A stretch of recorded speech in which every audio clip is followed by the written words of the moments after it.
Believe नहीं करोगे, पर ये डायमंड जो आप इस वक्त आपके स्क्रीन में देख रहे हो, ये वही 2500 करोड़ वाला डायमंड है, जिसने इंडिया से फ्रांस, फ्रांस से इंग्लैंड और इंग्लैंड से अमेरिका तक के इस खौफनाक सफर में एक के बाद एक मौत का खेल खेल कर अपने अनेक ओनर्स यानी आम आदमी से लेकर राज घरानों के पूरे खानदान तक को बुरी तरह से मौत के घाट उतार दिया है। ऐसा कहा जाता है कि इस डायमंड को बस छूने से आप अपने भाग्य की लकीर बदलकर अपनी जीवन की लकीर को मिटा देते हो। तो आखिर क्या है इस श्रापित हीरे के पीछे का राज, एंड मोस्ट इम्पोर्टेंटली इस वक्त ये डायमंड कहाँ है? क्या ये अब भी अपनी तबाही पर तबाही का कहर बरसा रहा है? तो चलिए जानते हैं कैसे इस श्रापित हीरे ने सबको छूकर मौत की नींद सुला दिया है। In our today's video title, story of hope diamond that wins owners lives.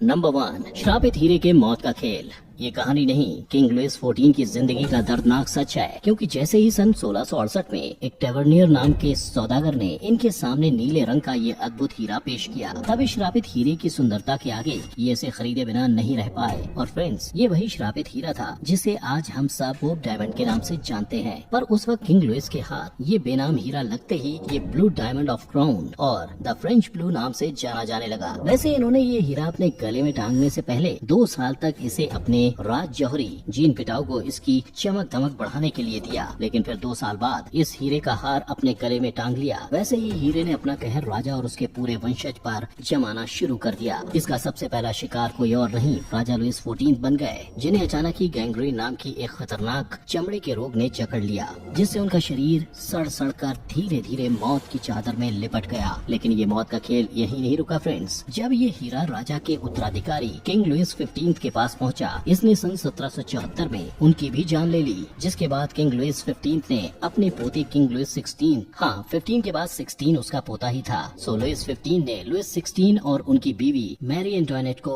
राज सिंहासन के साथ साथ ये हीरा और इस हीरे के श्राप को भी विरासत में दे दिया, जिसमें ऑफ कोर्स पहला हक तो सिर्फ राजा का था, पर राजा से ज्यादा तो उसकी रानी मैरी को इस हीरे की शान का दिखावा करना बहुत पसंद था। लेकिन इसी दिखावे की चकाचौंध के आगे उन्होंने अपनी ओर बढ़ते हुए मौत के पंचे को यानी फ्रेंच रेवोल्यूशन को अनदेखा कर दिया, जिसमें फ्रांस की भड़की हुई जनता ने सन 1793 में किंग लुइस 16 और मैरी दोनों को बैंड बाजे के साथ सीधा ऊपर टपका दिया।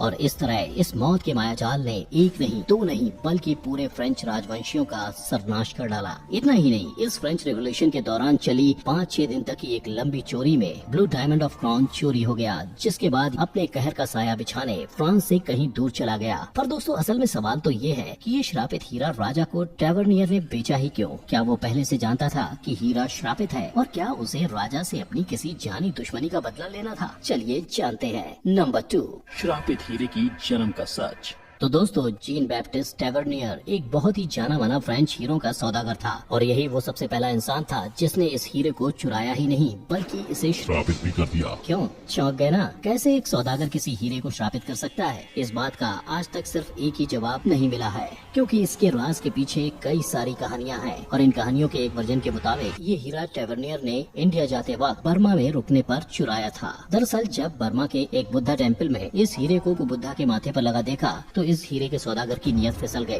पर हद तो ये थी कि इस पाखंडी ने इस हीरे को चुराने के लिए वहाँ के साधुओं की शरण में जाकर साधु बनने के लिए गुजारिश की। एंड गेस व्हाट, इसे साधुओं ने अपनी शरण में भी ले लिया। जिसके बाद जैसे ही इसे एक रात मंदिर की रक्षा का काम मिला, इसने मौका मिलते ही मंदिर के भगवान का हीरा चुराने का घोर पाप किया।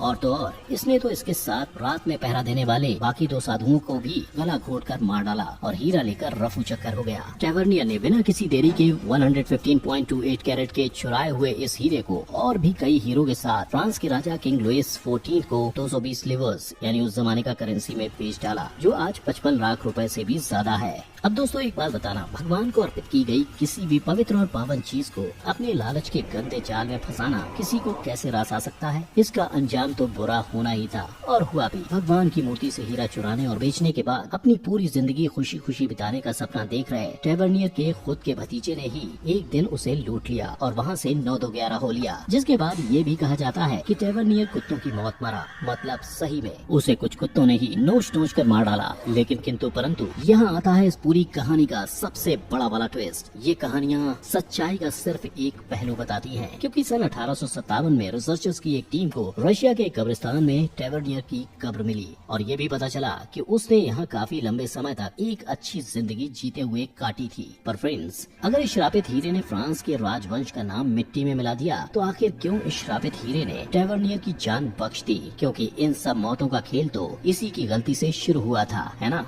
नंबर 3, श्रापित हीरे का फ्रेंच डायमंड से होप डायमंड का सफर। तो चलिए लौटते हैं फ्रेंच रिवॉल्यूशन के उस वक्त में जब ये श्रापित हीरा चोरी हुआ था। बहुतों ने इस दुर्लभ नीले हीरे को अपना बनाने के लिए इसकी तलाश की, पर कोई भी इसे न ढूंढ पाया और न ही हथिया पाया। लेकिन फ्रेंच रिवॉल्यूशन के तकरीबन 2 दशकों बाद ये हीरा फिर से दिखा, वो भी लंदन के राजघराने में। पर यहाँ आते आते इस हीरे की शक्ल सूरत बिल्कुल भी बदल चुकी थी। इन 2 दशकों में हीरे ने किस किस को मौत के हवाले किया ये कोई नहीं जानता, पर यह तय है कि इस हीरे को इसी दौरान 2 हिस्सों में बांटा गया था, जिसका बड़ा वाला हिस्सा लंदन के किंग जॉर्ज IV के पास पहुंच चुका था। और इत्तेफाक तो देखो, लुइस 16 की तरह ही यूनाइटेड किंगडम के इतिहास का सबसे ज्यादा नापसंद राजा था। बस फिर फ्रेंच राजघराने की तरह ही होप डायमंड ने इस राजघराने का भी विनाश करने की ठान ली। इस हीरे ने सन 1830 में इस राजा की भी मौत लिख दी। राजा जॉर्ज IV बिना अपने राजवंश के चिराग जलाए ही इस दुनिया से निकल लिए। फिर इस नाकाम राजा के परिवार ने इस राजा की नाकामी से खुद को और अपने राज्य को बचाने के लिए हीरे को छुपते छुपाते बेच डाला,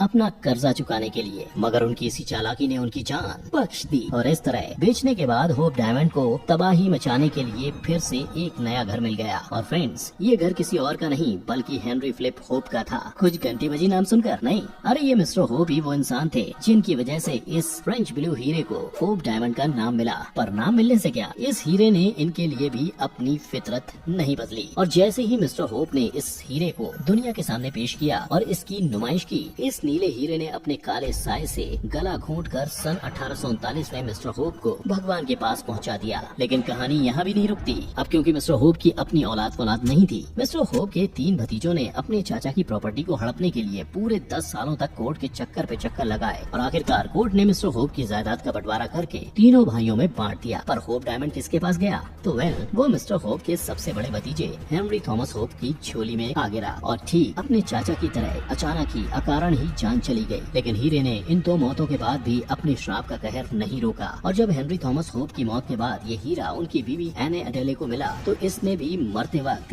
ये हीरा अपने नाती लॉर्ड फ्रांसिस होप के नाम सन 1887 में कर दिया। लेकिन लाइक ऑलवेज इस हीरे ने तो इस रईस की लव लाइफ तक नहीं छोड़ी। दरअसल इतना अमीर होने के बाद जब फ्रांसिस ने उस जमाने की जानी मानी सिंगर में यूए से अपनी शादी रचाई, वैसे ही हवन कुंड में इस हीरे ने आग में घी डालने का काम करना शुरू कर दिया। क्योंकि शादी के कुछ समय बाद ही लॉर्ड फ्रांसिस की जरूरत से ज्यादा अमीरी, शान शौकत झाड़ने की और उनके जुए की बुरी लत ने उन्हें कहीं का नहीं छोड़ा। इसी हीरे ने उनके आर्थिक जीवन को बर्बाद करने के साथ साथ उनकी बीवी और उनके प्यार भरा रिश्ता भी बर्बाद कर डाला। अब अपने रिश्ते और अपने खानदान के डूबते हुए नाम को बचाने का लॉर्ड फ्रांसिस को एक ही रास्ता नजर आया और वो ये था कि वो होप डायमंड को बेच डाले। पर क्योंकि उनकी सारी जमीन जायदाद उन्हें विरासत में मिली थी, वो इसे सिर्फ इस्तेमाल कर सकते थे, बेचने का अधिकार उनके पास नहीं था। और इस अधिकार को पाने के लिए लॉर्ड फ्रांसिस को बड़े सारे पापड़ बेलने पड़े और फाइनली उनके लिज्जत पापड़ काम कर गए। और सन 1901 में कोर्ट ने उन्हें अपना कर्जा चुकाने की खातिर इस डायमंड को बेचने के फरमान को मंजूरी दे दी। पर इसके बावजूद हीरे की लिखी हुई इसकी फूटी किस्मत कहाँ बदलने वाली थी। इसकी बीवी इसे डिवोर्स लेके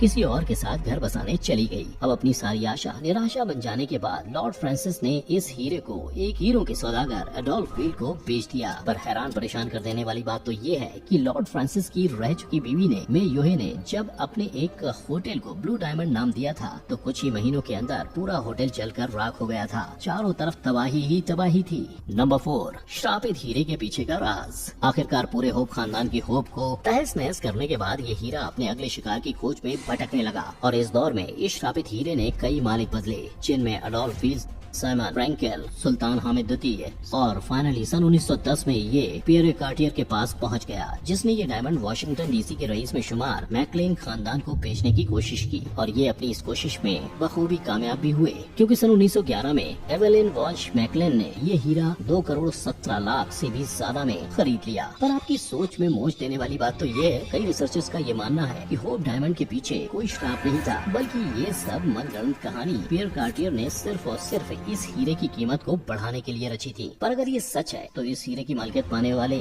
सारे लोग, यहाँ तक कि राजा महाराजा सब भी इसको पाते ही ऐसी दर्दनाक मौतें कैसे मरे, और आगे आने वाली कहानी के खौफनाक मंजर का इन रिसर्चर्स के पास क्या जवाब है। क्योंकि जैसे ही ये हीरा मिसेस मैकलेन के हाथों में आया, इसने एक एक करके मिसेस मैकलेन के पूरे परिवार को क्लीन कर डाला। सबसे पहले उनकी सासू माँ गुजर गई, फिर उनका 9 साल का बेटा। बेटे की मौत में पागल और शराबी बने उनके पति भी कुछ समय बाद स्वर्ग सिधार गए, और फिर उनकी इकलौती 25 साल की बेटी भी ड्रग ओवरडोज से अचानक से टपक पड़ी, और तो और इस दौरान वो एकदम से बैंकरप्ट भी हो गए। पर फ्रेंड्स, हैरानी वाली बात तो ये है कि इतना सब कुछ हो जाने के बाद भी मैकलीन मोहतरमा अपने हीरे से बेइंतहा मोहब्बत करती थी, और इसी बेइंतहा मोहब्बत ने आखिर में यानी सन 1974 में उनकी भी जान ले ली। फिर अब पिक्चर में आते हैं मिसेस मैकलीन के ट्रस्टीज, जो उनका कर्जा चुकाने के लिए इस हीरे को अपने हाथों में ले लेते हैं और इसे हैरी विंस्टन नाम के एक हीरो के सौदागर को सन 1949 में बेच देते हैं, जो इस शराबित हीरे को कई सालों तक अलग अलग इवेंट्स और चैरिटी वॉल्स में बेफिक्र होकर घुमाते हैं। And for the first time in the history of this cursed diamond, इस हीरे ने उन्हें कभी किसी तरह का नुकसान नहीं पहुंचाया। इनफैक्ट इसके जस्ट 9 साल बाद नवंबर 10, 1958 को हैरी इस नीले हीरे को